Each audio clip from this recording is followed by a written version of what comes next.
Hello, everybody. Let's go ahead and just start out with the basics here. How is sound?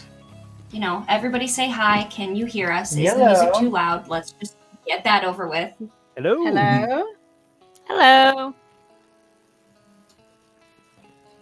Always too loud. All good. It's just a vibe. Sometimes that's life. But sometimes we get it together. Sometimes we're almost professional. Almost, as a treat. As a treat. All right, Scott says we sound good. Perfect. That's what I love to hear.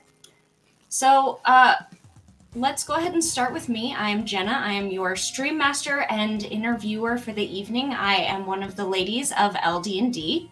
And welcome to Indecember. This is our first stream of Indecember, where we'll be highlighting some indie games and indie creators. The first creators we're going to be kind of spotlighting are Witch and Craft Games, which you see before me. They are an LGBT plus international tabletop game design team. They are the creators of The Last Masquerade, Project Zero, 12 Inner Demons, and most recently, 12 Occult Eye. So if you would like to go ahead and introduce yourselves individually, Sho, would you like to start? Sure. I'm Shoko or Sho or, name that starts with an X that probably is going to get mispronounced. Don't worry about it. It happens. That's how it is. I'm the general rules writer, dog's body person who runs InDesign and troubleshoots whatever we got over here at the things. I make the book work, I guess. A very important job. Amelia. All right, coming on you from scenic Rome. At this point, I'm kind of becoming a permanent fixture on the ladies. So I don't know how long this introduction should be, but it's me, the Amelia, your favorite Italian witch, and technically the founder of Witch and Craft Games. I tend to boss people around and demand things and get told to wait. That's not true. These people work so fast. It's kind of incredible. I also do the arts because someone has to. Very true. Rowan. Hi, I'm Rowan. I'm the UK-based contingent of Witch and Craft Games over here in cold, wet, dreary England. And I'm one of the writers, so I get given rules, and I make them fit in a story and in a world, and I make them all pretty, or sometimes I make them all gross. That's mainly the way that I do things. I get the gross, horrible stuff. Sometimes that's what you gotta do. Victoria. Yeah, hi. I'm Victoria. I am the creative lead for Witch and Craft Games, which is just a fancy way of saying I'm the flavor writer. I pretty much do the same thing that Rowan does. I take all of the descriptions, all the mechanics, and make them sound pretty. Another very important job. So that's all our people here in Witch and Craft. So let's kind of start off low and slow pitch, to use a baseball metaphor here. Why don't we start with how did Witch and Craft come to be? Now we're here. You're guesting on Ladies of D&D. What's the story behind all that? Right. So this story begins in 2019 in Rome, where I was trying to get a game going with two other developers from Rome, friends of mine. And it didn't really work out because of a few problems. The game was interesting. It was just like, you know how it is. Not always projects are meant to be. But in the playtest group for that game, I had Sho and Victoria. And once that game kind of drowned, I still want to make games. So why not ask my playtesters if they feel like they've learned enough from playtesting to actually make a game? And it looks like they did. And that's how we made 12. And later on, we were looking for more people to work with us. And I met Rowan through Chasing Tales, and I was really impressed with their performances. And I was like, "Look, I need a writer, and you look like you have talent like everywhere. So please work for us." That's just kind of how everything happened. That's the abridged, I guess. Mhm. You can get the details So- from everyone else. Make it till you make it, and then convince Rowan to Oh, join yeah, you. yeah, And yeah. now, smooth sailing.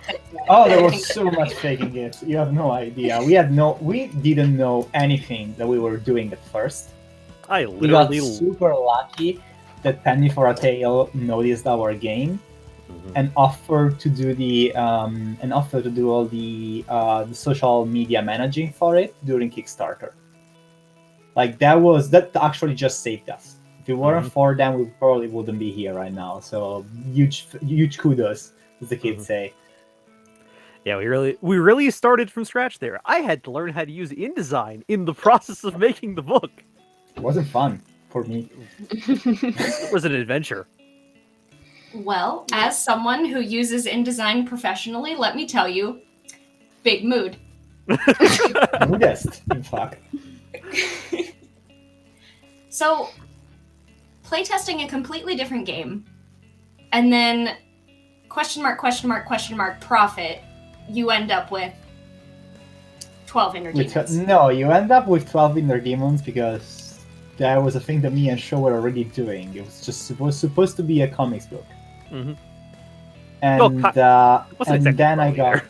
and then I got very disillusioned with the comics book industry, and decided that I wanted to try something new. And then we moved the subject to making TTRPGs out of it, because it kind of works, and it's the classic thing that they tell you when you do comics, right? You gotta, if you want to tell a story, it has to be a story that you know.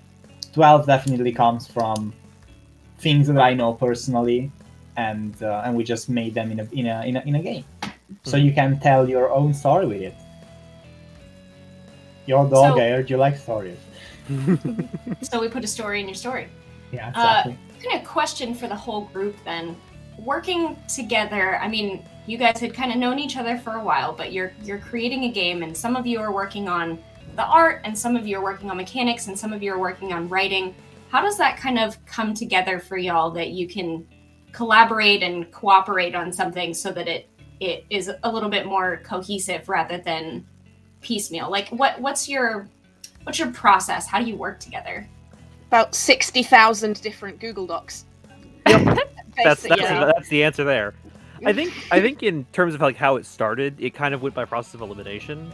It was like, okay, Amelia's the one doing the art because she's the one of us who can draw. Victoria is the one doing flavor writing because she's the one who can actually write things that aren't me vomiting purple prose on a page for 40,000 words. I can do the rest, and then we get Rowan, who also can do the writing.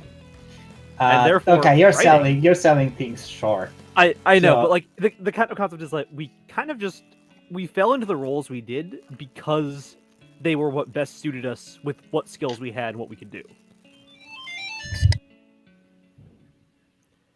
But I yeah. think Amelia's phone agrees with you.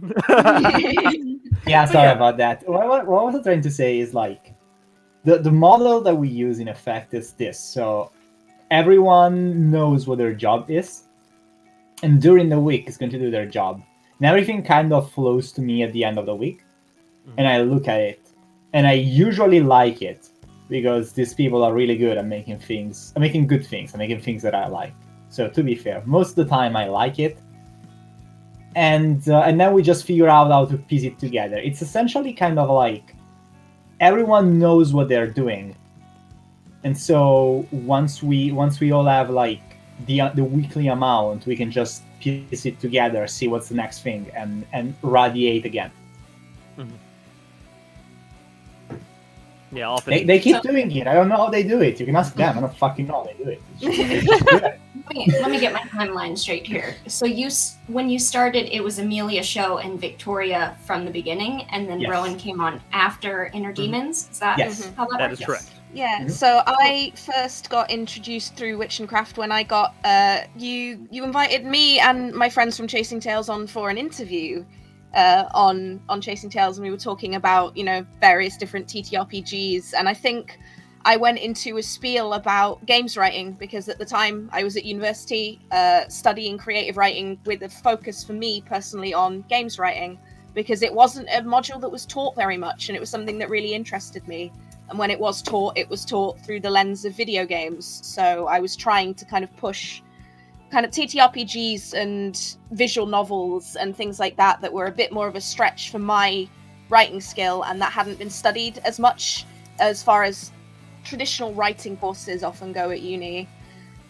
From there, I got invited to play in my first ever Vampire the Masquerade Chronicle on Witchcraft, which I thoroughly enjoyed, and it's now one of my favorite systems ever. And from there, I think just my various like spiels and rants about writing the games that I was working on, whether they were little kind of twine, like choose your own adventure stories, or one-page TTRPGs that I couldn't quite figure out but wanted to.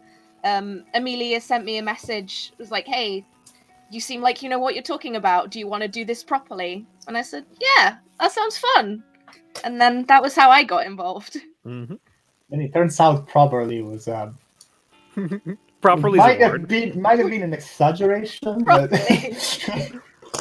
Do you want to have games that go further than half-finished Word documents on memory sticks at the bottom of rucksacks? And it's gone a bit further than that. That hits way I too feel close called to out. home. Yeah. yeah. Right? Hey, look, you called me out yesterday on session 0. We get to call you out now. Okay, that's fair. That's fair. But now we're Yeah, even. actually. Oh, Victoria, go ahead. Oh yeah, actually, playing Vampire the Masquerade with Shoko and Amelia was like my first serious introduction to playing TTRPGs, which was really cool. This was like a couple of years before Witch and Craft Games was ever a thing. Mhm. Like I had played D&D a little bit in high school, but that we were like the least devoted group ever. Like I would show up, I made a character, I would roll when somebody told me to roll, and that was about it. But playing my first game, VTM, with these folks here, was the first time I really started actually thinking about my character and her backstory and like how I wanted her to work within the system. So that was really cool. And I also had gone to school for film, specifically screenwriting. So after like participating in the playtest for the original game and that didn't go through, Amelia had approached me about possibly writing for this new game. So You gotta understand. and the when it rest comes is you gotta understand when it comes to screenwriting, it's the closest thing to comics writing that there is. Mhm. And writing comics is the closest things to TTRPGs that there is. So my brain just made several logical leaps, many of them wrong, and then decided that I was probably right about things. And you picked me out as a person who writes majority Not you. poetry. I picked you. I picked you out because you have really good takes, and also you really understand horror as a genre. That's fair. I mainly wrote poetry before you picked me up, and I properly got into writing games. You can actually write poetry for our games, and I wouldn't mind. Literally had a poem in Yes. 1200 Demons. Yes, I That would was- accept. I would also accept poetry. Literally Can I had a poem. open the work? I'm going to open the work Google Doc right now. Hold on. A poet is also fine, as they Focus. Focus. say. Yes. No, literally, there's a poem in 1200 Demons that was the result of finishing the book and looking, going, there's like a whole half a page here that's completely empty. We are trying to put this game out tomorrow. I desperately need to find something in this. I'm going to look up obscure Mongolian poetry from like the 17th century and then horror it up a little bit. Nice. Sometimes that's what you gotta do.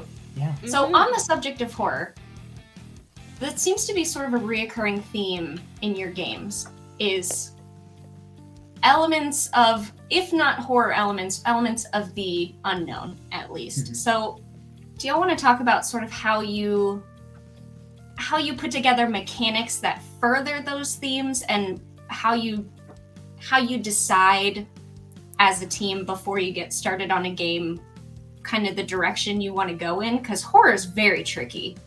Yeah, but that is a very easy question to answer. My favorite horror movie is The Grudge. When I watched The Grudge, this is the Amelia while watching The Grudge. I get super scared by horror movies. I can't take horror movies.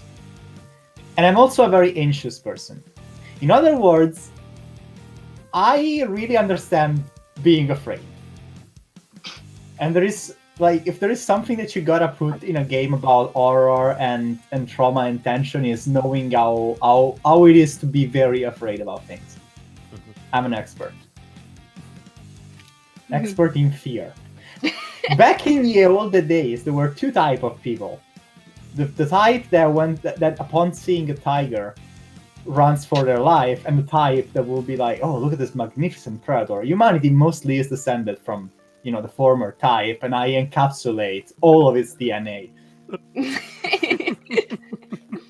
I think the latter type nowadays is just, kitty, I want to pet it.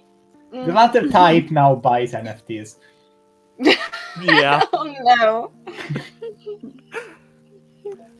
And even like going back to my screenwriting days, I was always really interested in the personal horror. Like that's always been the scariest and most interesting type of horror to me. Like, personal traumas, personal demons, like manifested as a monster in some way or another. Like even when I was doing my senior thesis project, I wrote like a feature-length screenplay basically all about that.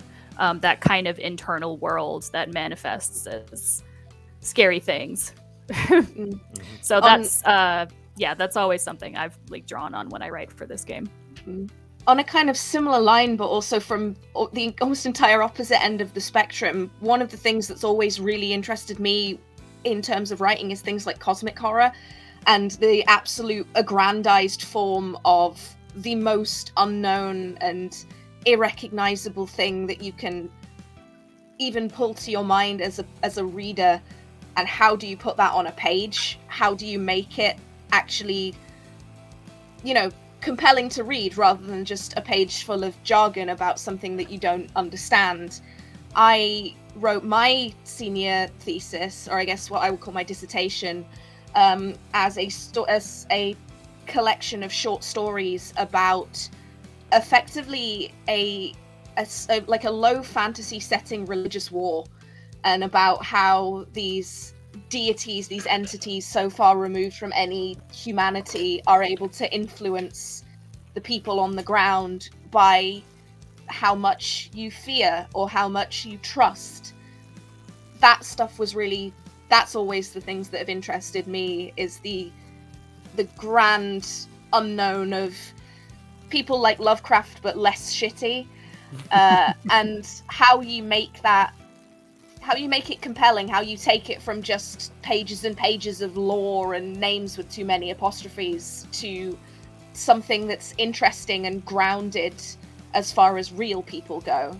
That's what's always gotten me. So having the kind of dynamic of the various kinds of horror that we've covered in the works that we've done with Witch and Craft has allowed me to push those interests in ways that I otherwise hadn't been able to before. That sounds great. And then I know Sure. for me, I kind of have a weirder stance on this, because I tend to come at horror from a combination of being a forever GM and really, really liking horror. I love horror. I'm like, I'll be watching The Void and just cheering the whole time, because it's weird. I have weird There's taste. also mythology for it, right? Yeah, I'm mythology buff. But one of my favorite things when it comes to game design and with horror, and part of the reason why I like working on these horror games so much, is that I'm very big into like thinking of player psychology. Like, how do you get the player to do the thing? How do you get the player to think the way that the game is trying to compel them to do so? And horror is an interesting case of that, because it's something where you're paying attention to how the player... You're trying to scare someone, but you're trying to scare someone in a way where it's not really scaring them. You're trying to scare them in a way where they are still having fun. And it's a fun line to balance. It's a fun line to look at and go for unnerving and disquieting, but not upsetting. And I just really like that.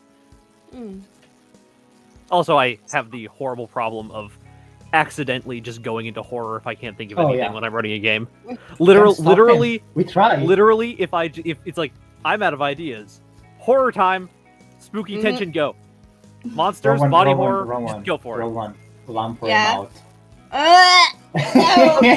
In fairness, I had those planned beforehand, but no, that was No one totally believes unfair. you. Nightmares. No one believes you. No, those were Okay, planned like- beforehand. So let me go ahead and get away from whatever this inside joke is to just ask a little bit more pointed question. So it seems like all of you kind of come from horror from different starting points, but you all seem to really balance each other out very well. So what was the dynamic switch? I mean, you did Inner Demons, and now Rowan's on board, and Rowan has more of a like generalized, well, not generalized, but less deeply personal and more cosmic horror focus and feel to their writing. How did that kind of interact with what you guys have been doing before? Like, how do you feel like the new writing balance, the new team balance affected this new game, Occult Eye? I mean, I think it kind of because we already had kind of cosmic horror elements within Inner Demons already.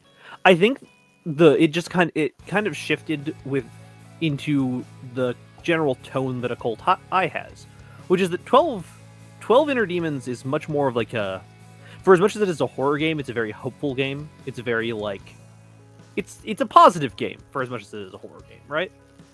Because you could And- win. You can Yeah, win, and it's- it's about dealing with your problems. It's about looking issues in the face and dealing with them. Occult Eye is a lot more horror-y, and I think that might be a lot of Rowan. It's definitely like Occult Eye is a lot less. I think like the tagline we had talked about a little bit is that 12 Inner Demons was about like dealing with your problems. 12 Occult Eye is about holding on. It's about holding true to yourself when the world is throwing everything at you, which is a different kind of feeling. Yeah, I can definitely say from my perspective, it's almost worked out, I guess, kind of coincidentally, that all of the stuff that we've written, me and Victoria as like flavor text writers, whether it's been for Occult Eye or for the other games and like for Project Zero, in that the stuff that interests us and the stuff that we're good at writing tends to be different anyway. So we get given different sections of the text where Victoria will take half and I will take half, and they tend to be different thematically and what we're good at. So I tend to take, the big, gross, nasty, expansive things, and Victoria gets the more personal, I guess, like unnerving, more psychological elements of the horror, and also you tend to work on like the slightly nicer things from what I've noticed. You get the nice things, the heartwarming things, and then Amelia will send stuff my way, and it's like, okay, these are horrible people. Write about the horrible people Murder. and bring the horrible people back to me. I And I need you think to that's write something- this. Yeah.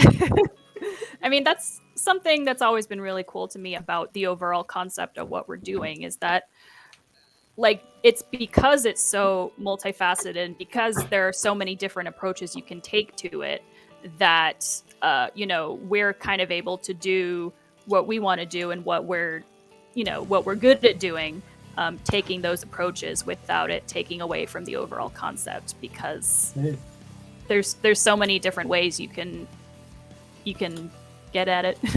Mhm. Gotta say that there is definitely so we aren't working on this game yet, but I think having Rowan on board actually got me into writing our next game, simply because I really think that Rowan's experiences will become very important with it. Everything that we do is about who you are essentially as a person, and trying to transpose your personal experiences into a game. And just the more you're being true, putting new people into the mix is just going to put new experiences in it and new points of view, and eventually that's just going to become a better job overall, become a better work. So that Yo, being I said, know that most of what I do is just me talking about how it is to be trans. Essentially all I do for work. when you're working on a game that is so introspective and so personal, I mean, you're talking about trauma. There's probably not a human on this earth that hasn't dealt with trauma in some way or another. I guess I have two questions here. One is, what kind of research did you do into this? Because even with 4 people, you're not really going to be able to cover everything. Mhm. And then my next question after that, sort of a follow-up, is what did you do as far as kind of safety tools and checking in with each other to make sure that the game that you were putting out was going to be okay for all of you, as well as for the audience that you're putting it out for? I feel like as a TTRPG community, we have evolved to an absurdly fine tuning of safety tools that it's almost kind of built in the community at this point. Mhm. Like, I never really felt like. So obviously, sometimes we have talks among us, like, is this too much? Like, we kind of talk about it, and if anyone vetoes it, it's clearly too much. But in general, like, safety tools, I feel like become so efficient, like modulating what you're doing, that as long as the books is like as long as the book knows not to push, kind of everything is fine. I mean, aside from the horrible things that you should never talk about because they're horrible. Mhm. Because they're like, yeah, I mean, we all know them. And then there is also the fact that, like, sure, we know a bunch of queer people in TTRPG's community. I wonder if they have trauma to talk to us about that we can learn from. I wonder. That's just kind of how we do our research. We tend to just be queer people. The world likes to throw trauma at us. What do you want? I think. It's definitely. Oh, sorry, you go No, ahead. no, Jen. no. Go ahead. I was just going to say it's definitely not to say that a lot of the time that we spend creating these games isn't like active old-fashioned research. So, for example, for a game that's currently not out at the moment, but it ended with me going in a big, long research spiral about the American drag scene as someone who's never been to America and up until very recently had never done drag. And I got to learn so much about something that was adjacent to my life as a queer person and as a performer, but I'd never actually known fully. And those little bits that we get to do, they're sometimes so esoteric. Like when we were looking up stuff for Project Zero, of looking up different. I ended up looking up language to do with GMOs because that was where my research took me, and finding out where different scientific jargon ended up because that's where my research took me. It's something that I always find really interesting, is how to take something that you absolutely know nothing about. Like for me, when especially doing Project Zero, these big ideas of science that I had never been exposed to, and making them personal and tying them into the things that we know and the themes we want to get of this game. Nothing we do with Witchcraft is ever isolated. It always seems like something we do links into something else, whether it's research for one game that ends up being used in another game, or something from our personal life that ends up in story, things like that. Everything seems to link really nicely, and I think that speaks quite well to our process of how we gather what it is we know and what we need to know for the things that we create. I like how you're trying really hard to not say you went and spent an hour looking at Count Von Count lore. I did do that. For What they're work. trying to say is that absolutely happened, but it was for science. It was for work. Don't get me wrong. I did. I spent about an hour on the Count Von Count wiki page to learn everything, because I've never seen Sesame Street, so I had to learn everything I needed to about Count Von Count in in the the space of a work meeting. I am sorry, was great. you wanted to learn everything. I Account to be You fair. were compelled by personal curiosity and probably some form of like professional alcohol. I don't know. I That's can honestly neither what makes a confirm good or writer. deny this. The wiki crawl is a thing that happens to all of us at the best of times. Mhm. I so, think also Victoria, we haven't heard from you. Oh, Yes. and you're done. Continue.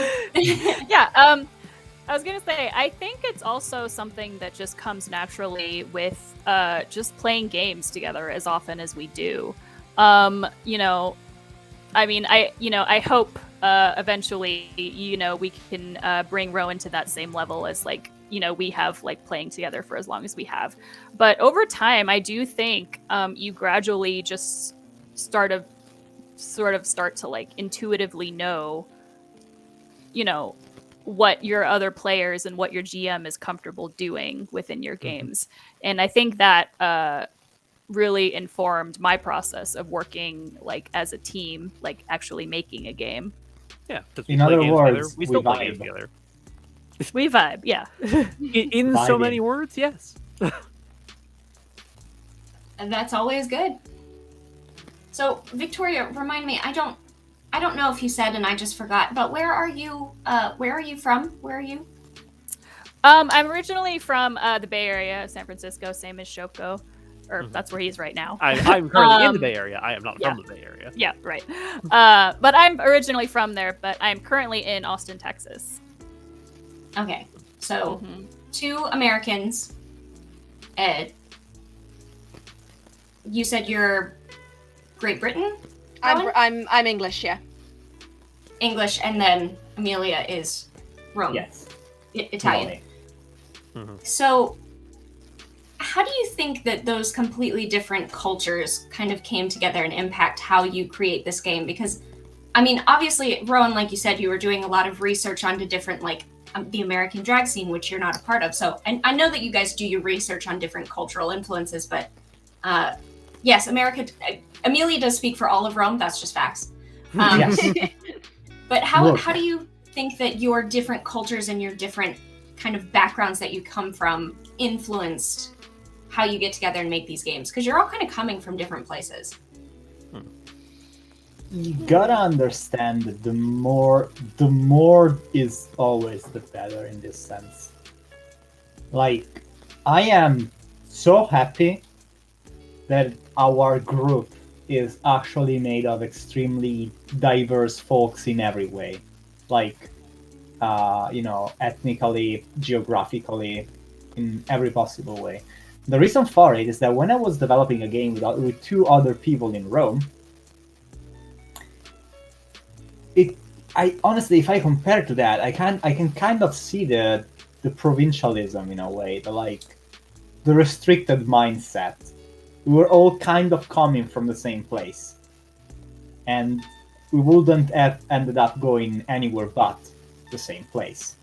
The fact that we all have like very different experiences makes it so that essentially we supply a different point of view onto everything. And again, when you're trying to talk about things you know, even if sometimes you have to learn more in order to talk about things you know, but when the base of what you're trying to do is something you know intimately, something that's part of you, the more people that can contribute to that is the better. Because you kind of end up building upon your experiences, supplying that with those of others. Mm-hmm. The more distant, the better. Additionally, I think a big thing that comes across with it is that when we're trying to explain something that we know, the fact that we're working with people who don't necessarily know that, well, things that we would take for granted as just like a cultural cornerstone, something that is assumed knowledge, being able to talk to someone and know, oh, that is not in fact assumed knowledge. They have no idea what you're talking about. You kind of need to actually explain it. That's a really good check to just make sure that what you're talking about is being conveyed in the way you're trying to. Like oatmeal. I had no idea what oatmeal was and why you would eat it for breakfast. Yep. Like, Honestly, I'm still a little disgusted. little things like that They sound like it's like little cultural changes like that, where just like someone doesn't know something or different ideas of what breakfast is and things like that.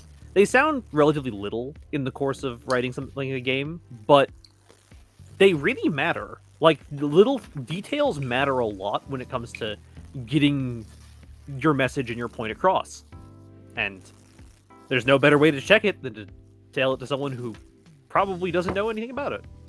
Or if they do, Also, they do more something very different. also just more inclusivity, you know, like That too. one of my favorite things about Inner Demons is one of our bigger Kickstarter backers wanted one of their friends to make a demon for our game. It was the highest tier, right?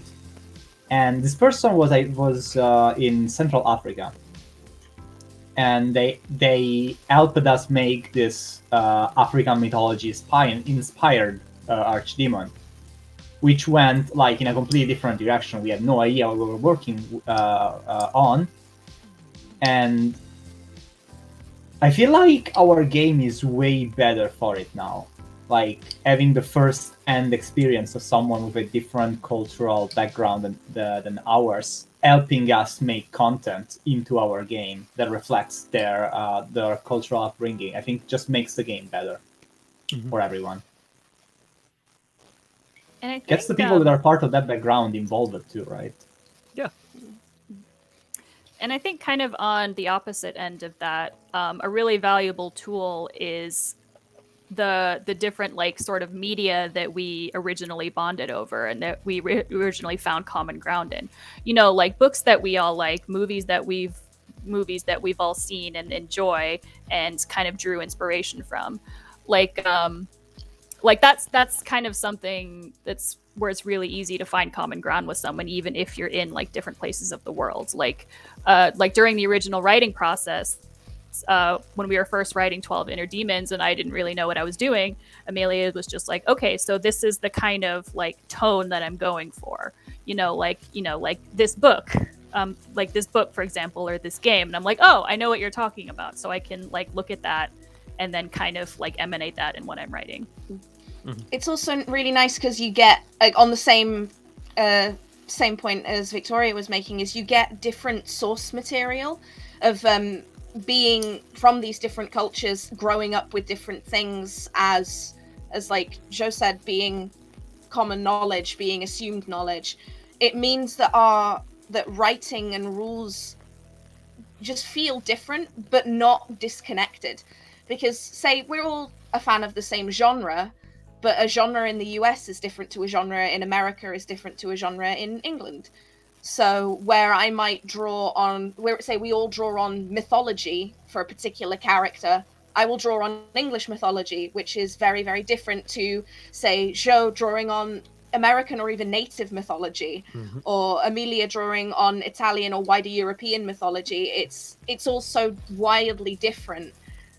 And then when we can find a way to make it work, it just feels so satisfying that we've been able to find those links between something that is similar but different in such strange and wonderful ways. Oh, you guys have just given me like a million more questions to ask. Okay, let's start with the simplest one here. Yeah. Let's talk about your influences. Let's talk about kind of the mood board that you put together, so to speak, of I know that y'all are very interested in mythology, and I know that you're very interested in horror in general, but what kind of like books or movies or art or like what is it that you came to the table and were inspired by and kind of used as, oh, you just got attacked by some lights? My lights fell down. My cat has been sneaking into my room because my backdrop is new, so she likes to attack the backdrop, which must have just dislodged the lights. Marlene is such a criminal. She's being a criminal. But yeah, so show me the receipts. Where do you get your inspiration from?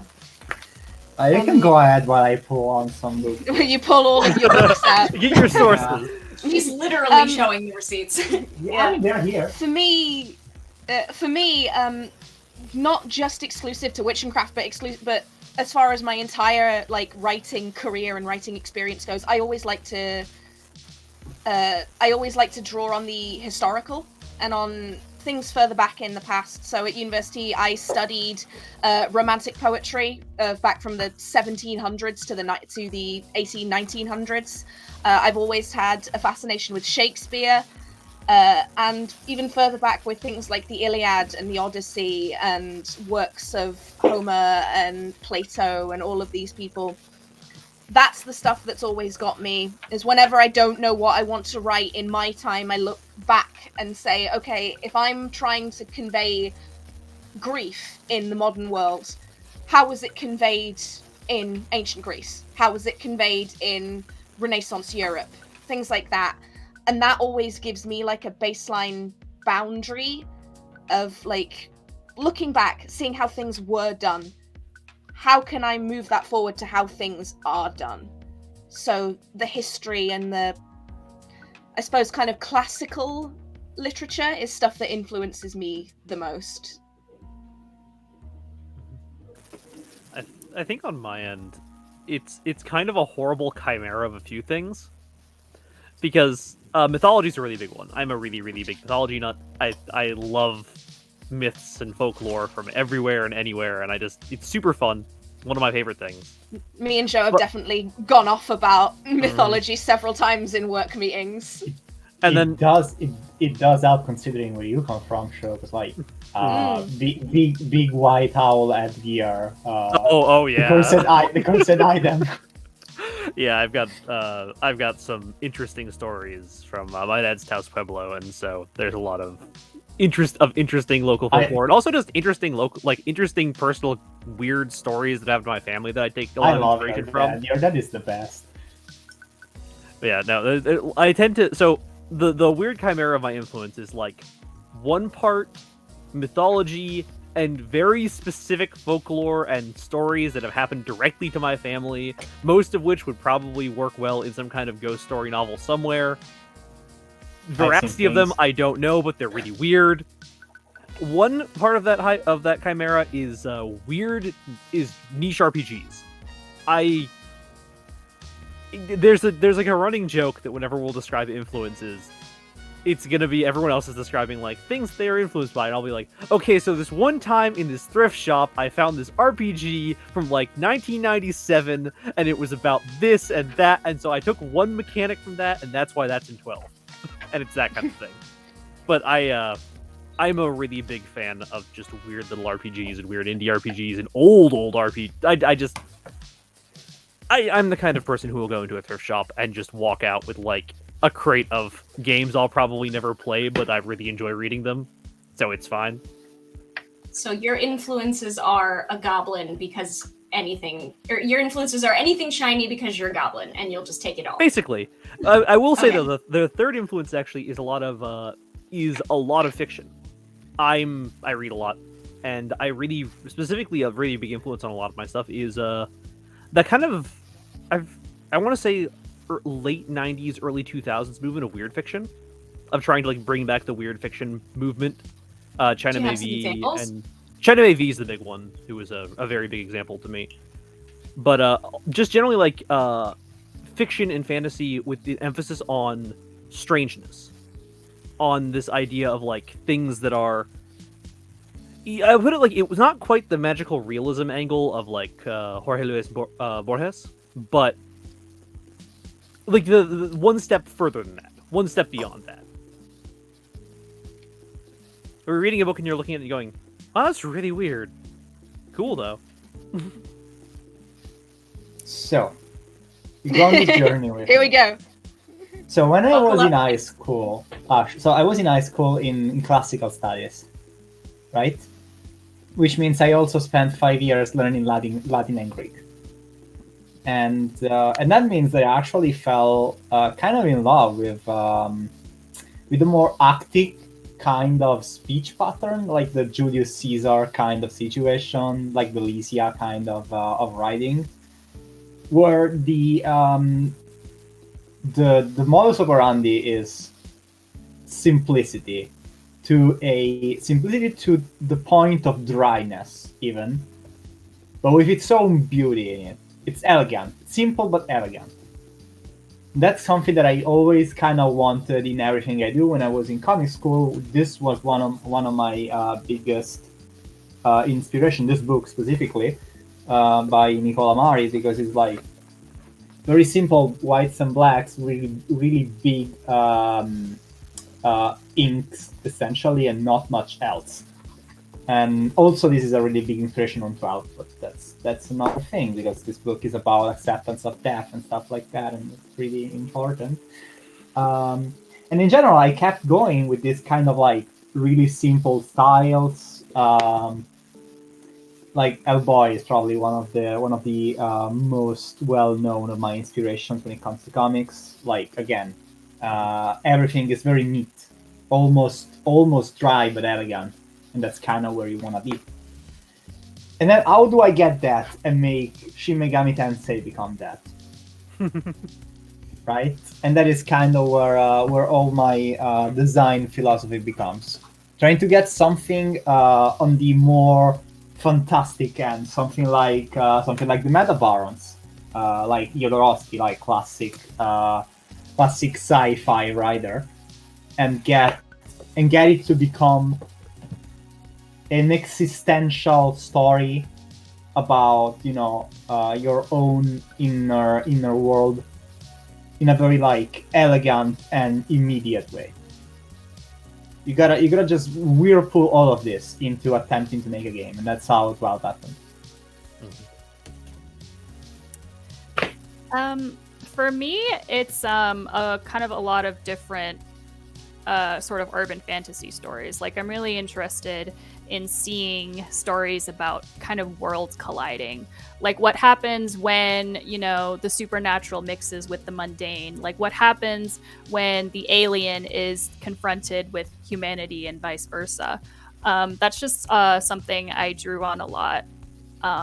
So, like, when I first started writing, I used Vampire the Masquerade a lot as kind of a jumping off point, because it was, at the time, pretty much the only, like, lore system I was, like, reasonably familiar with. So that was kind of where it started. And then as Amelia kind of started naming more, like, kind of, like, tones she was going for, American Gods, Neil Gaiman was a big one. And I had read it, like, a really long time ago, so I kind of had to, like, refresh my memory on that. Yeah, that's one of those books you kind of have to read a couple times in order to Yeah. so many references in there. Mm-hmm. And as far as my writing style, I base it a lot off of Margaret Atwood books. So like not that one specifically. I never made that yeah. connection, but I can see it now. Like, now you've mentioned it, I can really see it, but I never made that connection before. Yeah. Yeah, and like, I've noticed that's something she does a lot in her books, kind of like superimposing like the fantastical onto like, the mundane, the real world, and then like seeing what happens off of that. So, I drew a lot of inspiration from those various books of hers. And like, just starting out, Amelia had said very early on that she wanted the overall feel of the game to be kind of like, the subject matter itself is dark, but that's not really the point. The point is that, you can find the comedy and the lightheartedness and the hope in it. Like, even if, what you're actually going through is, it looks dark. It looks dark and tragic when you are just looking at it from the outside. So that's always something I've strove for, finding the light in the darkness, I guess. See, like, this circles back to the like different backgrounds, because a lot of these suggestions come to me through very Italian comics, right? And just wouldn't have had that maybe in another situation, but getting to add that like little this little spice to the mix helps a lot. Mm-hmm. Yeah, it's the same thing of like the influences that I draw on, and the way that, like, Victoria, you were saying about trying to find the light in the darkness. most of the influences I draw on, whether culturally coming from England and specifically the part of England that I come from, has always been described as bleak. Like I come from the bleak north, the grim north of England. So that's a lot of how my stuff comes across when I write, and getting that kind of balance of the things that you can find hope in, which is not a cultural thing that the English aren't really renowned for being hopeful people. So it's nice to have that balance, and as writers and as co-workers, it's really interesting, and I love hearing about other people's influences. Oh yes, the Green England, where everyone talks like a Skyrim NPC, and sometimes horses just take flight. I'm not gonna lie, like, I'm not joking with you. I live in possibly one of the most urban areas of England, and there is a horse that just sometimes walks up and down my street. I think someone in my neighborhood just owns a horse. They shouldn't own a horse. There's very little grass around here, but there's just a horse. It just happens. No, didn't you find two of the two small ouch mice once? Oh for yeah, a we urban area? found two baby hedgehogs in our back garden that we had to go and take to the vets because they were very far from any greenery that would sustain them for the winter. England, you get random animals that show up in your streets sometimes. And I you're would just say like, how? Just how? I would say I would be surprised by the horse thing, but I had a neighbor for like 5 years who just had a horse because I lived in New Mexico, and that's just how it is there.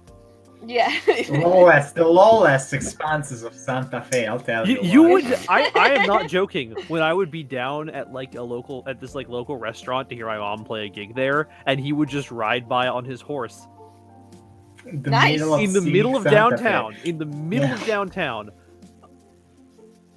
That man has a story behind him that I want to write one day. That He man rode is a player character. We all have PCs. That's the reality. He's the He That's best my rode character. that. He rode that horse through the big Wyoming fires, like I want to say 8 years back. Oh my god. That man's a player character. So, Okay. unfortunately, we don't have that guy here to interview. next. Yeah, Um, right. Very exciting. And if you know that guy, send him my way. It really doesn't matter that he has nothing to do with TTRPGs. Now he does. But back on the subject of TTRPGs, so you have talked some about being in the LGBT community and kind of dealing with that personally and together and in the community.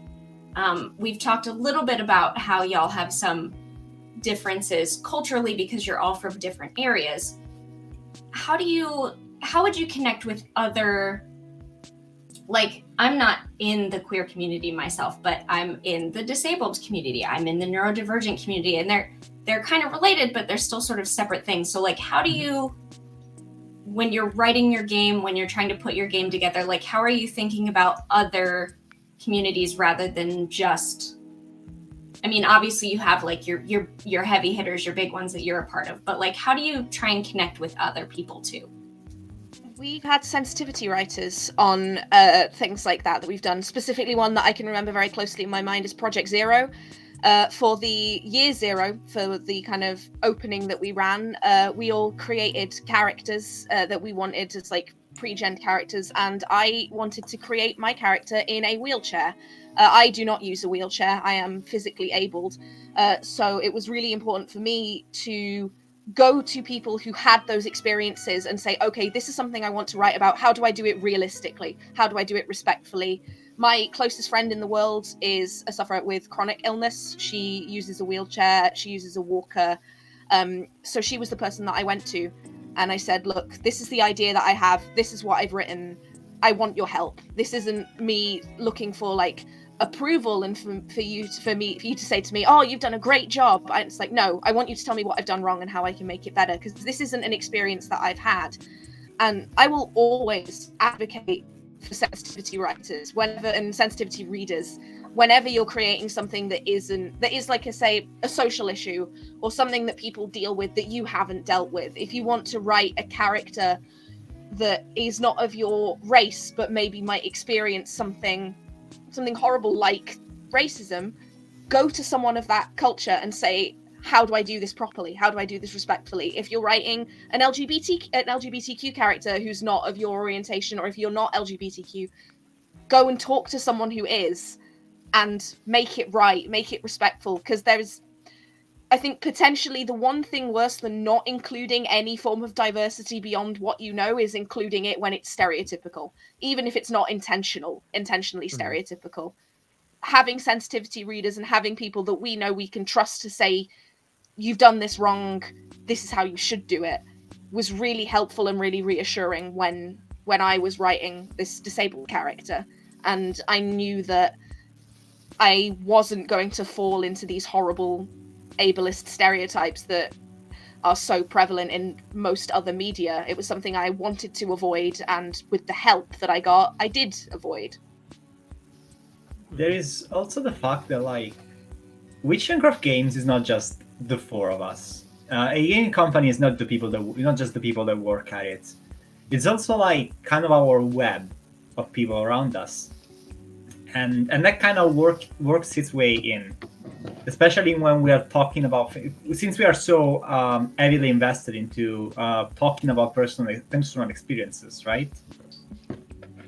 Sometimes you gotta get a little out of what you know, and that helps that we have this web of people supporting us that essentially become an add-on to Witchcraft Games. Like I am Polly, and one of the people that I'm dating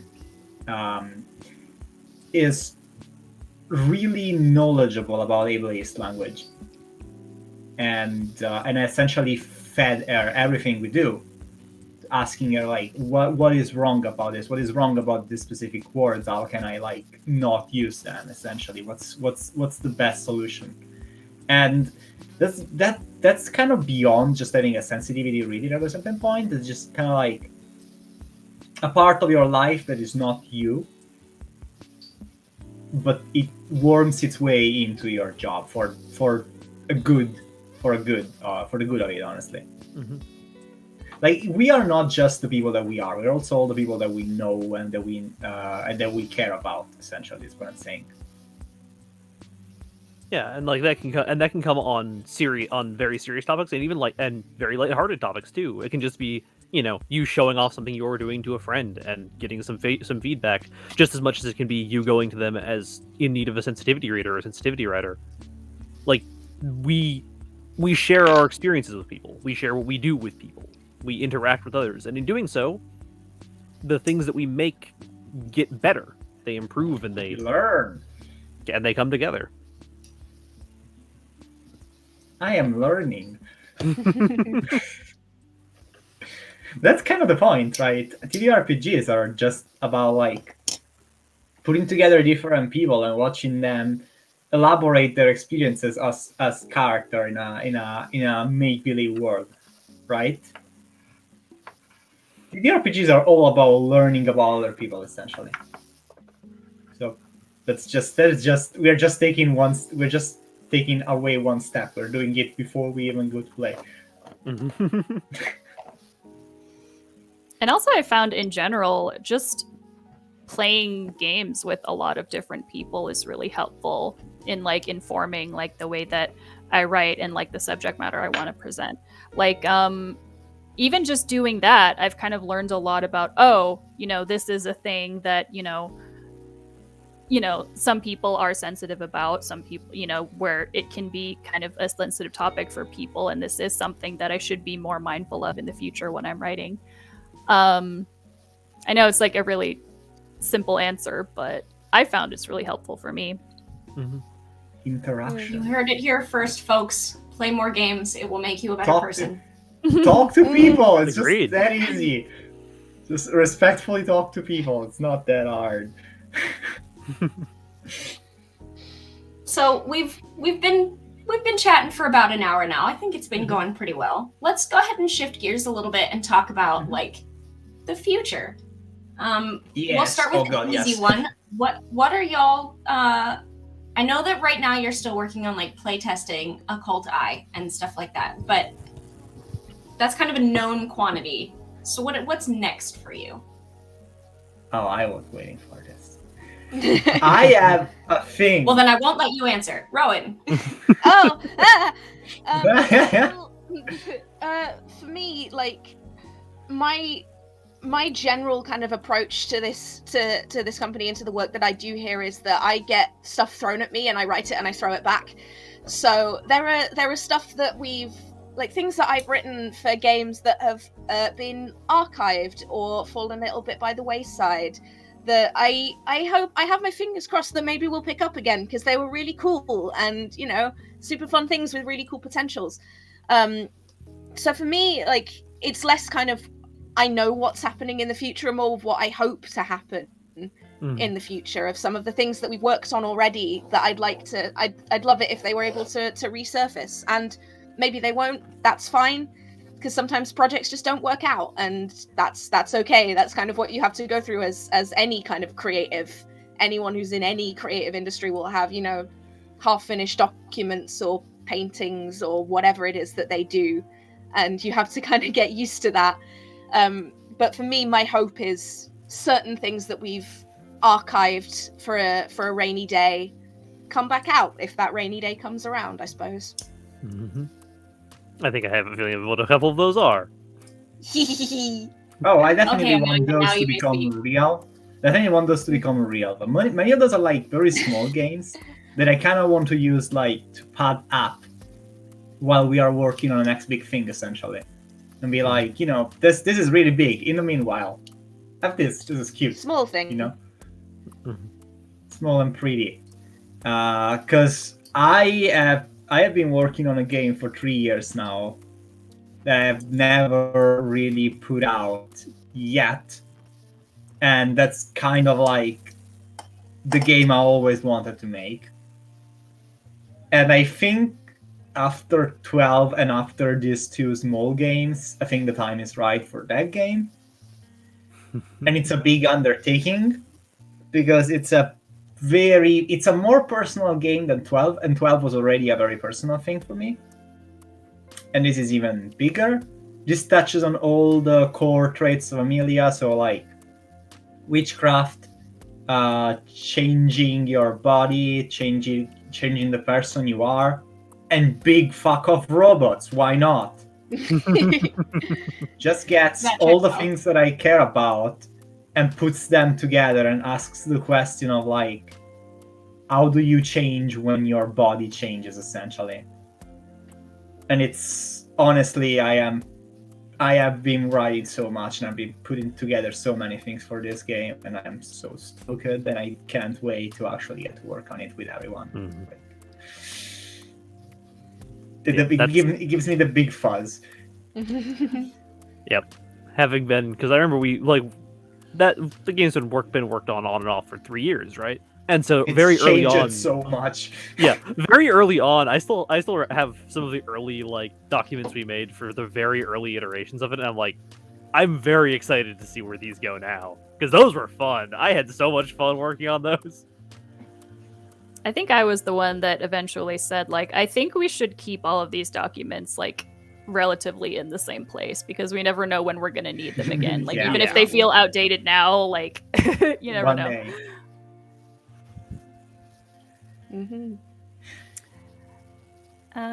But yeah, for me, I'm very much in the same camp as Rowan. I kind of am given an assignment. I, just like, here's the thing. I write it. I give it back. I take feedback. I edit. So in that sense, like, we very much go off of the basic concepts that Amelia has as the team head, because she has a lot of ideas and a lot of them are very good. I All of them have are an very good, what am I hyperactive saying? imagination. Yeah.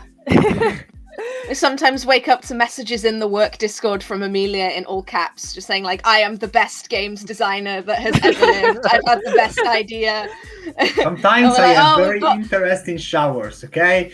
Like, oh, write down, we're going to have a long work meeting on Friday. Let's go. I have been known. But yeah, that's kind of the foreseeable future for me. But you know, again, we never know when like old ideas are going to come back up, or when we want to like elaborate on something that kind of fell by the wayside. I still have the running list of all of the like idea pitches that we've talked about in the past that we've wanted to do, and maybe they'll show up again. Maybe they won't. I still want to make my Mothman game. I made a Mothman game as part of an assignment for university, or I made like half a Mothman game as like to show like, hey, I know how games work.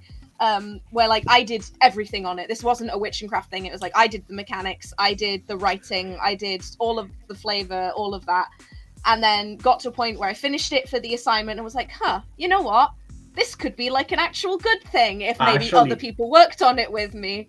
I actually just want that to happen, but I want it to be like one of those small, like, kind of Grant Allwit games, like you have two stats, Moth and Man. You know, Moth and Man. Yeah. That's basically what it was now that I think about it.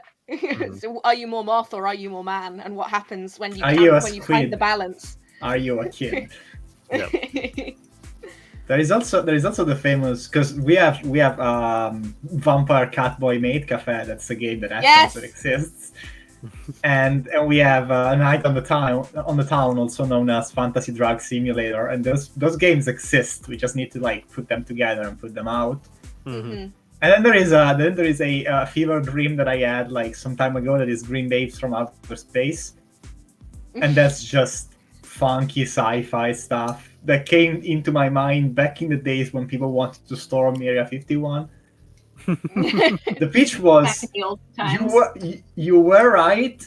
The government was hiding the Green Babes in Area 51, but they're not that interested in you. Sorry. And then it just went up from there. Yep. Well, you need a personality. It's like running around in Naruto pose to expose the government is not enough. Yeah, and then I know at least on my end, a lot of like the little ideas for future projects I have tend to come from like old projects and things that I made years ago, and will be like, we should make something. I wonder what mechanics I can cannibalize from an old game.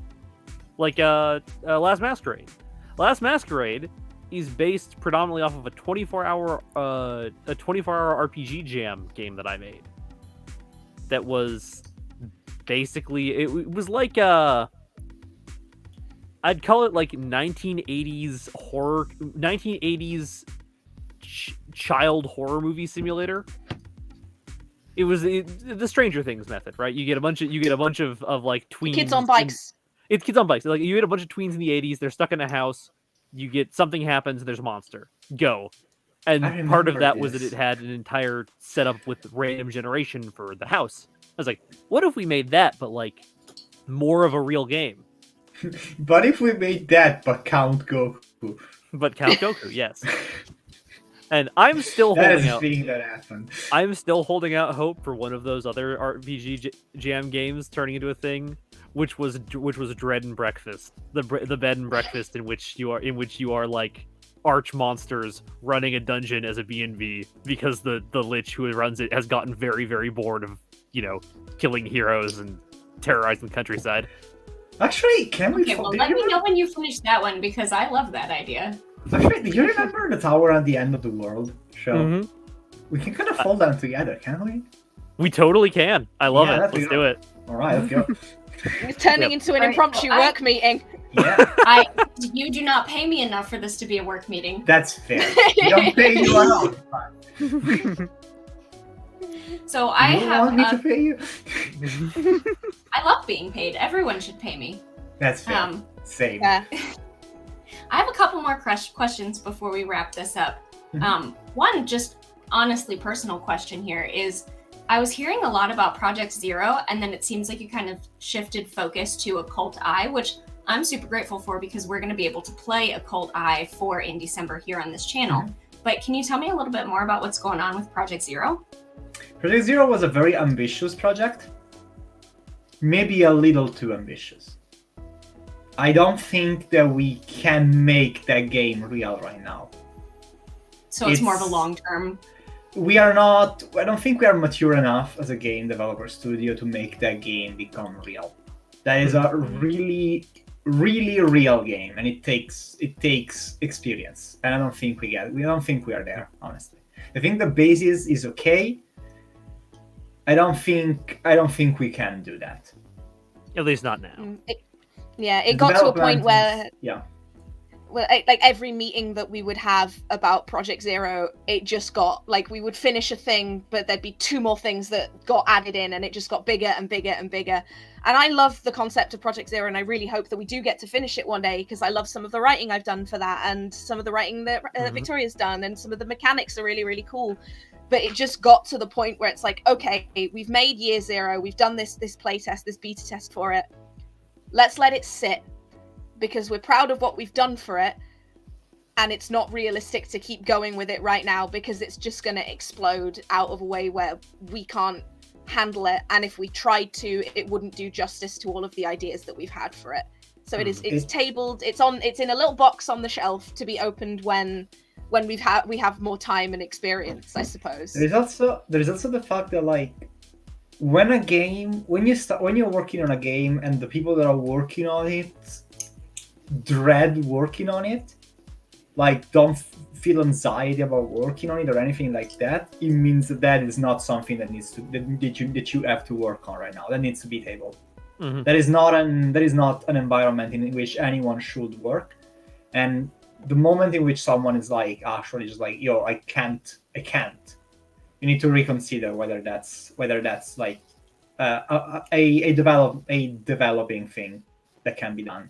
And this happened to more than one person, and I honestly was like, you know what, we can't do this. Let's table it, work on something a little easier, and then maybe one day when we are like more mature about this, because you gotta learn to take your L's, right? Mm-hmm. Sometimes you gotta take an L. Took the L, moved on. I in very proper, super professional, do this all the time interviewer fashion, neglected to have y'all give the elevator pitches for these games. So now that we're at the end, would you like to real fast explain what these what games Project are? Zero is, and then actually what the Occult Eye, the 12 games are, now that we've been talking about them the whole time, and Yep. We've got right, four games and into the 4 front. people. Yeah. Everyone Right, pick so, a game. I'm just gonna give like a really quick rundown of all of them, and then y'all can add on, I guess. Yeah. Project Zero is just like punk superhero action, essentially. Trying to get away from the classic depiction of superheroes as super cops, trying to be like closer to the roots of the actual punk movement. It's a very ambitious thing, as I say. Mm-hmm. 12, both 12s, in fact, are games about inner trauma manifesting as demons, and you have to work together with your demons, not against them, in order to keep yourself alive, keep yourself afloat.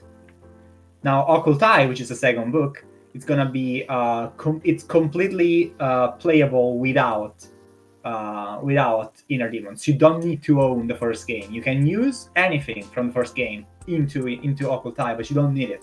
It's a completely standalone book that is a more noir take on the first book. The first book is a small scale, you save yourself from the archdemon. Occult Eye is more of a what if we put Humphrey Bogart in that situation? What if we put like the old noir movies atmosphere into inner demons? And so what you get is a game about investigating paranormal / occult situations as a way to, metaphorically talk about your determination to hold on despite everything that happens around you. Also witches, like everywhere, just casting demon powers. You want to be Lots of witches. Gonna say like the players that we have for the playtest that we're going to do in December's, like one of the 2 pairs, because players have to work in pairs in Occult Eye. You have to really get close to another player, which is something that we're really excited for. One of the 2 pairs have been described as like pretty pink princess and in a rainbow goth gremlin. So why not? I like You it. know? That was one of the most fun session zeros I've ever been a part of.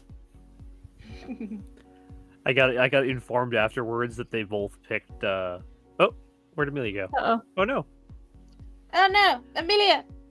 Oh, Keep no. going. We'll find her. I got informed after the fact that both the human player and the demon player picked the entropic haze power, and I just realized, oh no, both of those at the same time is so bad. I didn't realize this was going to happen. I feel so bad for everyone else in that party.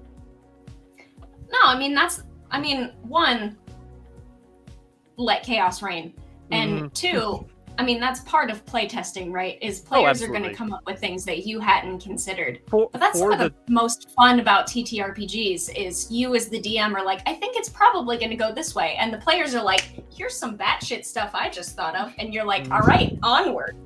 As I have fond memories of the original playtests for 12 Inner Demons, in which we had 3 people playtesting the demons, and all 3 of them had the brilliant idea to try and break the game, but in different ways. One of them tried to break it mechanically, one of them tried to break it like logistically with the way they used powers and abilities together, and the third just tried to break it narratively. They all succeeded. That's They what all- playtesters are for, though, isn't it? It's Mhm. like when you give, like, whether or not you're playtesting a TTRPG or a video game or anything, it's kind of part of your job to see, like, if it can be broken, and if it can be broken, how can it be fixed? Mm-hmm. So having stuff like that is always really interesting. I remember hearing stories about those original playtests of 12. They sound absolutely wild. The amount of collateral damage that came out of nowhere was something else. Nothing will quite beat the finale for me, though, in which it turns out that the real person who broke the game all along was, in fact, our human player. Sometimes that's just how it goes. With That's rude. having the big dramatic finale, and then punctuating this big dramatic finale by turning into bees, and therefore saving the day. It is like they're having this big heartfelt speech about accepting themselves, accepting their trauma, and it's like, but in the end, I am bees, and then they just explode into a cloud of bees. Perfect. You could tell I was like the one dev, actually playing in the game as like a player character. I was the other human character, but I feel like in comparison, I was very like obedient. I just went along with whatever the rest of the party was doing. I didn't try to break the game. I mean, Probably for the best. you need balance. Yeah. It's Mhm. important. So, Amelia yeeted herself into outer space. Probably internet outage. It happens sometimes. But the rest of you are still here, so we're just gonna keep going for the last little bit. And if she can show up, great. The boss is gone. Now we riot. Exactly. So she can't hurt you right now because she can't hear you. So I'm going to ask you a question. I'm going to put each of you on the spot, and it really does not matter to me if your answers are the same or not. If you had your way, where would you personally love to see Witch and Craft go? Like 5 years, 10 years, whatever you want. If money's not an issue, if, getting famous people or whatever, like if you had your way, Mhm. what would this look like in the future? I'm going to start with Show because I can. So, I actually know exactly where this would go, because it's the thing that that game that Amelia's been talking about, of the thing she's been working on for 3 years, basically. This was one of the original concepts for it, is where I would want to go with it. It was a miniature skirmish game. I want to if I had the ability to, money is no object, put miniatures. We're getting, like, sculpts. I want to be able to say, hello, yes, this is our game. Here is the book. And here, if you so choose, are the cool little figures of all the things you can do. So you want your TTRPG to kind of blend into a board I mean, game. I'm a big miniatures wargame fan. I'm just a big, that's very much my kind of thing as well. And I would love to be able to make one. I would love to be able to take Witchcraft stuff and be able to put it into different. Basically, I'd love to be able to expand the kind of things we do into more than just a miniatures game, or like more than just an RPG, but to experiment with the other kinds of RPGs you could have, with your board games, with your card games, with your miniatures games, with your all kinds of stuff. Plus, it's fun. Welcome back. It happens sometimes. So I asked them, what if you had your way 5 years, 10 years from now, money's no object, people's no object, people aren't objects anyway, but you know what I mean. If you could just, you are in charge, and it doesn't matter if everybody's answers are different, what would you love to see for Witchcraft in the future? So Sho just answered, and Sho basically said minis, and I'm sure you're surprised to hear that. No, at all. In fact, Considering Sho's office at the moment is made out of minis, I am also not surprised to hear that. You can literally So- see one right there. Yeah, I think what Victoria I don't think that was says it just on the screen. about to answer. Okay. Yeah. So, similar to Shoko, I would love to be able to tackle like all different kinds of genres in terms of TTRPGs. I don't necessarily have any like fleshed out enough ideas of my own that I can like pitch it to the team as like something we want to make, but I hope to sometime in the future. Also, like, this might be kind of a non-answer, but I would love to one day have enough of a platform of my own that I can kind of hand it off to other creators who like have different things to say, who have more to say than I do in like the content that they create, you know, give them a chance to like tell their own stories, you know, in a way that's more or less hands off for me. But that's just more my goals for myself as a content creator, I guess. So more like getting other people to like guest write or freelance, or more as in growing this group enough that it's more like you're sort of a, you know, senior management for writing and there are people under you writing? Probably more of the first one, I want to say. Like, in general, I just want to give other people opportunities. You know, Kind of see it as more of like a the point where the things we make are big enough that people could write adventures for them, that kind of thing. yeah. We Mhm. expand horizontally. Yeah. Yeah, where you could have like, here's someone making a new adventure for 12 Inner Demons. Here's this whole adventure book they made. And like, yay! People who are That would be different cool. from us, specifically. Yeah. So anybody in the audience, if you want to write an adventure for 12, Oh, sure. Mm-hmm. Do it. Let us know. Rowan, Yeah, it's a big question, and it's a hard question to answer, and it's not one that I've really thought about before. But I guess in the simplest terms, like, I would love for Witchcraft games to get to a point where I can make this my career, and like this is like writing games for Witchcraft is something that I can do for a living. That would be amazing. I'd love to be able to do that, and to have the platform where if people ask me like, hey, what's your job? I can say I'm a game developer. It's so wild and out there to think about that, because right now, like, I'm chasing so many different other jobs, and this is something that I enjoy, but I can't live off. To be able to say I live off games writing would be amazing. As far as other things go, I'd love to, like, with the help of Witchcraft, like, author my own game and like come up with the mechanics and the story and all of that, and with these guys' help make it something that I could be proud of and that I could share with other people. But yeah, to be able to live as a games designer would be amazing. That's yeah, I think that's where I would love to see it go.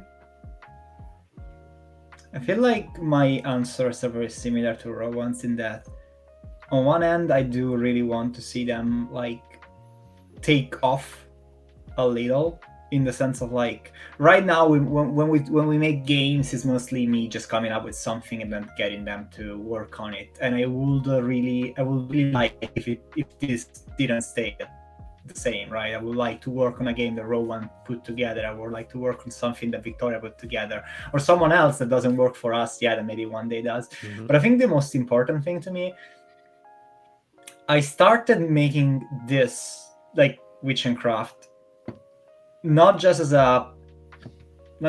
because I like games, but a specific vision of like creating a company, a work environment that is free from the pollution that is like current work culture and like the capitalist work culture. I would like to have, like, in 10 years, this place where I can say everyone here gets to leave because of what we do. We create quality entertainment, and no one has to like damn themselves in order to make a living. We're essentially all happy doing what we do and survive off of it. Yeah, And that's the dream. more people we can get there, the better. And like it's hard, but hey, who knows, right? One step at a time, right? Yeah. Hey, it's I am amenable to side gigs. Like if we have to assassinate someone to make it real, like I've been known to shoot at people's legs while passing. That's a cultural thing. It's a very Italian thing. You just pull up two people, one shoots you in the leg and the other drives off. Classic. Nice. Yeah. Classic. Classic. Noted. I will keep that in mind if I ever need to go to Rome. If I ever see two people. Yeah, on a Vespa. Yeah, don't trust getting close. All right, so I think those were all pretty good answers. I don't feel like anybody's gonna get in trouble. Amelia, while you were gone, I was like, quick, while she's gone, say whatever you want. Yahtzee. I think it went pretty well. So I think the next step for making all of those things happen is we're going to go ahead and end out this interview by, give me the pitch for your games and where can I find you on socials and, all that stuff so that everybody in the audience can kind of find y'all. So let me go ahead and start with Sho because you're first on my list here. Okay. So, general game pitches. I'll handle Last Masquerade because that was something I put together. Last Masquerade, which I believe you'll be seeing on in December sometime later this month, You will. is a very short, like one session kind of party game that we put together based off an old thing I made. The premise within is that you are all guests at a fancy masquerade party in the scenic and ridiculously ostentatious Rollescu manor. You've arrived at the stroke of midnight, and you're here with a series of secret agendas to perform. You've got a mission.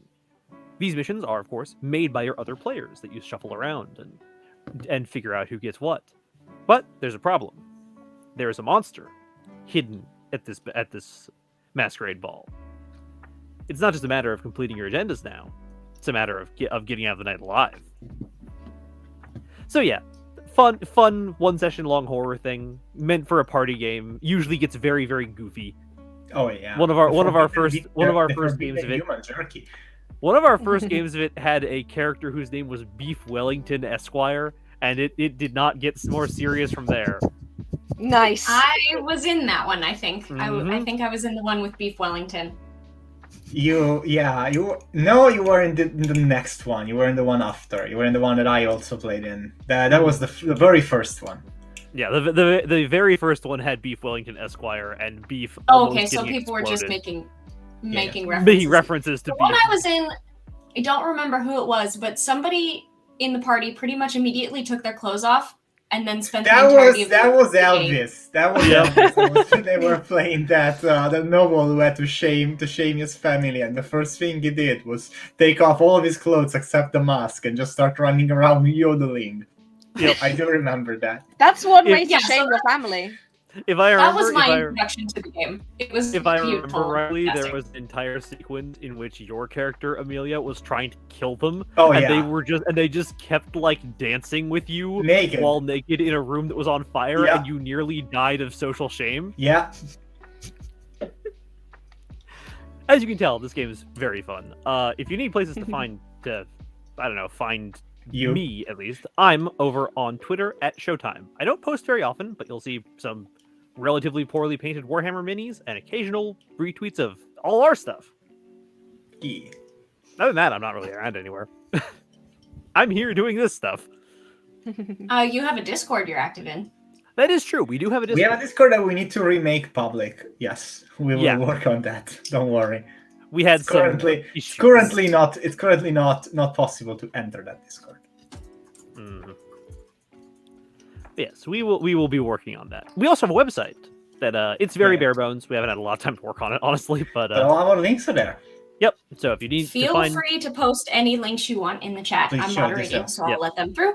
let me. And while that's happening, Rowan, Yeah, Tell us I will your take a whole story. handle. I will take a handle, I guess, on Project Zero as a game that I did a fair amount of work and research on, and like dedicated a lot of time to. Project Zero is, as Amelia said, a kind of punk reimagining of superheroes, where they're not just sort of state-sponsored super cops. It is a dystopian sci-fi style game, and it has a huge, expansive city that is set in that can be built by players as the game progresses. Each player can choose what faction they're a part of, what scene they are a part of, and that will affect who they are. They build their powers around that, they build themselves aesthetically, and they all, I suppose, try and work together to prevent this dystopian city from becoming any worse than it already is. I do hope that we get to pick it up again one day, because I do love the concept of that game, and it is something that has a lot of little themes in it that are very close to my heart and that I put a lot of time into. So yes, that is Project Zero. If you want to find the little bit of it that we made, there is Year Zero, which is the playtest that we put out on itch, I believe, for just pay what you want. So I do not know how to find it, but if you search on itch for It's Project Zero definitely Year on Zero, our site. Yep, our website it'll also be has a link to it. it'll also be on that, and it is pay what you want, and I think it's a pretty cool little thing that we put together. As far as me, you can find me on Twitter at RowanMay_. And you can see more of me doing TTRPG things over with Chasing Tails RPG. We're like a UK-based group of friends who play TTRPGs. We're on a bit of a hiatus now, but we're still active in our Discord. Or you can find me at Check These Out, who are also kind of a UK-based group of TTRPG players in which I play D&D and various other little things of playing and GMing various times throughout the week. So that's where you can find me. Victoria.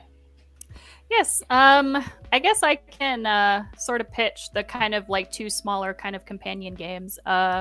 There's Night on the Town, and there's the Vampire Catboy Maid Cafe. Did that have an official name, or was That it? is that's that's the official exactly name. the official Okay. name.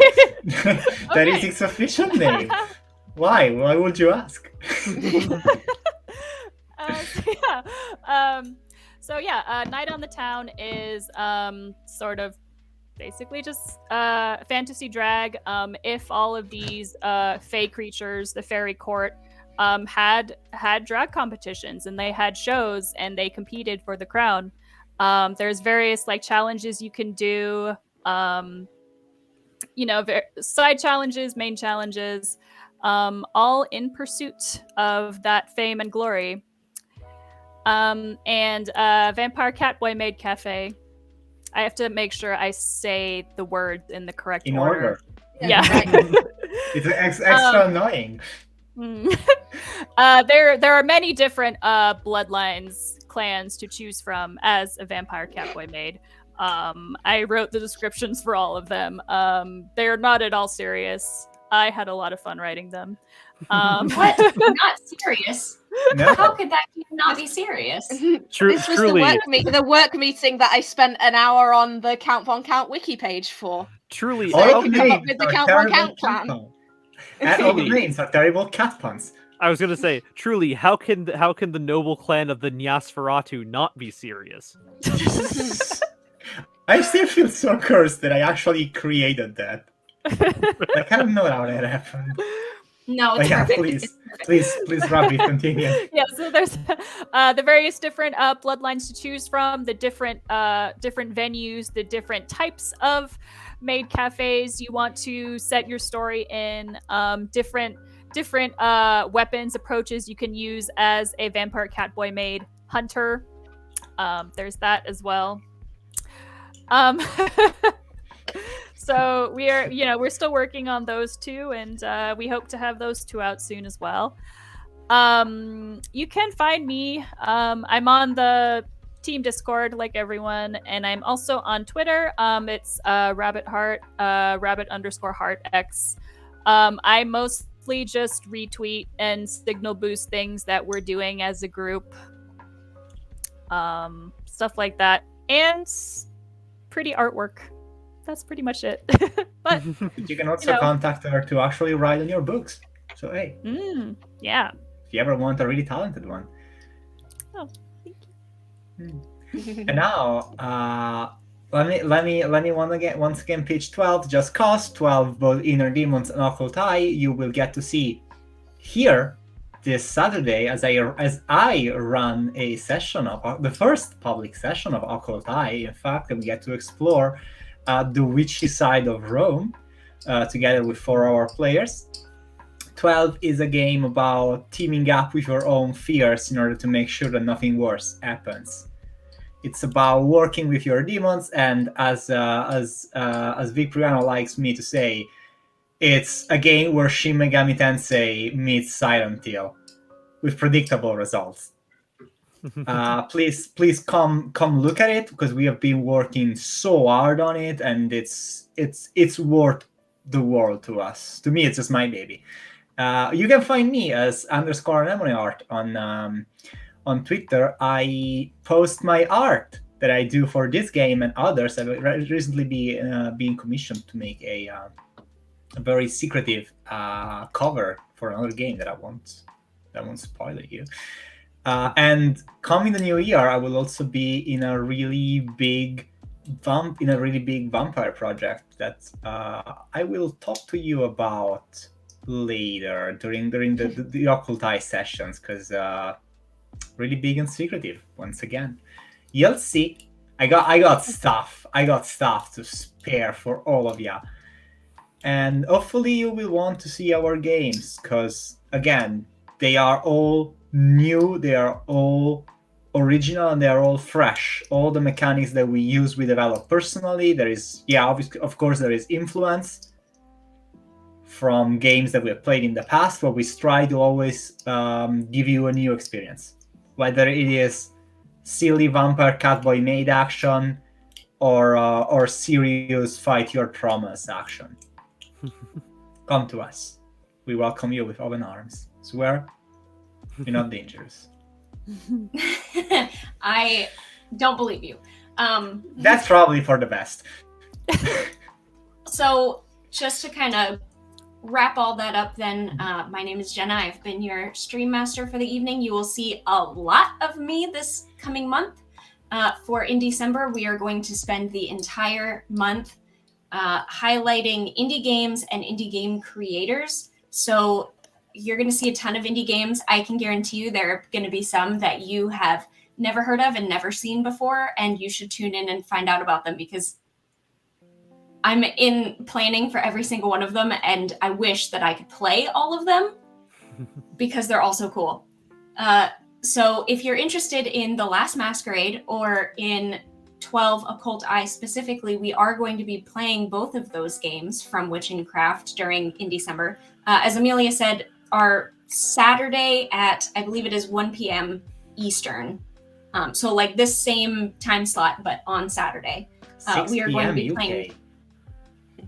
We're going to be playing the first session of Occult Eye. And let me tell you, I have been in on the session 0 and the character creation, and it's delicious, quite frankly. So you should show up for that. we have a ton of other games we're playing. We have a ton of other game creator interviews we're doing, and you're going to see some of these faces again on creator panels that we're doing as well. So keep up with us on socials, and there's just so much. And we're really excited about it. So you can find us at Ladies of D&D on everything, on Twitter, on Instagram, on Twitch. It's just this, Ladies of D&D. Ladiesofdnd.com is our website. You can go there and find kind of the down low on all of Indecember and what we're working on and what we're doing. So yeah, now that's on you. I've told you. So we'll see you, I don't know, tomorrow maybe with new stuff that we're going to be Every day. And playing it every day. Welcome to December. This is your life now, every day. So this lovely crew has been Witch and Craft Games. We love them. We play with them, especially Amelia. I think she's probably like almost a permanent Ladies of D&D person at this point, and we are so okay with that. So go follow everyone, and we'll see you on our next game. Bye. Until next time, everybody. Bye.